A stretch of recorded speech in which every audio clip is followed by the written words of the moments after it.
大概可能是早上的8点半左右吧，因为我要去上班，开着车在等红灯，准备拐新南路，就听见特别响的一个爆炸声。我当时以为是某处工地施工，什么东西倒塌了，因为那个声音真的是特别的大。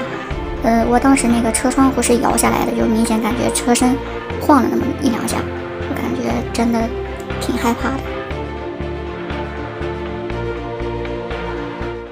更多视频请下载大象新闻客户端。